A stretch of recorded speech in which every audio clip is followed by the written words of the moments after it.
يعني هلا بنفهم شغله انه تيم حسن نرجسي، عفوا تاج نرجسي، وهل هي نرجسيه يعني هو انسان سيء؟ يعني انا برايي او هي وجهه نظر انه تاج هو نرجسي ولكن نرجسي خفي. النرجسي الخفي بيحب الاستعراض، بيحب يورجي انه هو قوي، بيتصرف بجسده او بايديه او برجليه اكثر ما انه يتصرف بتمه، يعني بيحكي بايديه بدل ما يحكي بعقله. بظن انه تاج بهالشخصيه كان شخص بسيط فعلا بيحكي بايديه، لانه نحن لاحظنا بعده مواقف، لان لما بيكون عم بيطالب باجرته من الترزي او الخياط، فلما بيرفض الخياط فورا بيتوجه له بلكمه او بيخوفه بلكمه. ونفس الشيء بيصير مع صاحب الكازينو، كمان نفس القصه، بيتوجه له بلكمه. كمان مع الصحفي بيتوجه له بلكمه او هداك بالاخير بيلكمه. فهل بطل العمل هو شخص متكبر؟ طيب خلينا نعرف اكثر.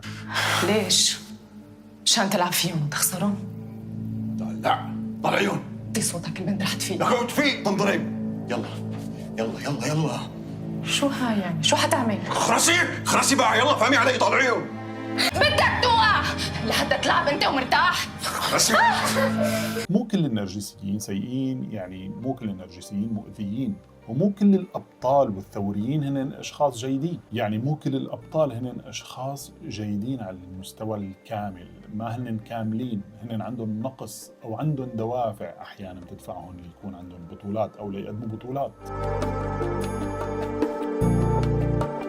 طيب وأنا لاحظت هون أنه شخصية تاج انتقلت من الشخصية النرجسية الخفية للشخصية النرجسية المجتمعية، اللي هي بتنتقم من كل مين بيعادي شرفها أو وطنها. يعني شو بنقول؟ تاج عامل حاله وطني مثلا؟ طيب لنفرض أنه تاج عامل حاله وطني، طب خلينا ناخذ دليل على أنه تاج عامل حاله وطني. تاج كان بيعرف أنه رياض عميل، تاج لم يخطو إلا لما رياض أذاه بشكل شخصي وأخذ منه زوجته، بعدين أخذ منه بنته. فهون تاج أخذ خطوة وبلش ينتقم من رياض. طبعا هذا الحكي بالسيناريو موجود، لما كان مدربه للتيم عم بدربه ويقول له انك انت ليش اليوم اللي بلشت تنتقم من رياض؟ لانه اخذ منك زوجتك ولانه اخذ منك بنتك. كل شيء كان بايدينا وبغلطة واحدة راح.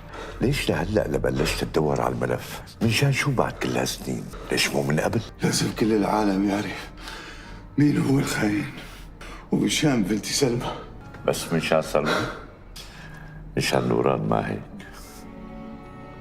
من وقت راحت منك عرفت قديش بتحبه. وهون ردة فعل تاج بتبين معنا بانه ببلش يضرب الكيس بكل قوته. يعني بالنتيجة هل البطل لازم يكون بطل خالص بدون اي نواقص؟ لا طبعا. يعني كيف بدنا نتعاطف مع هذا البطل اللي صار يشبه اله؟ طبعا لهالشيء البطل لازم يكون في عنده نقص، لازم يكون غير كامل، لنحن نشوفه شخص عادي طبيعي، انسان عنده الاخطاء مثلنا كلياتنا، عنا السلبي وعنا الايجابي.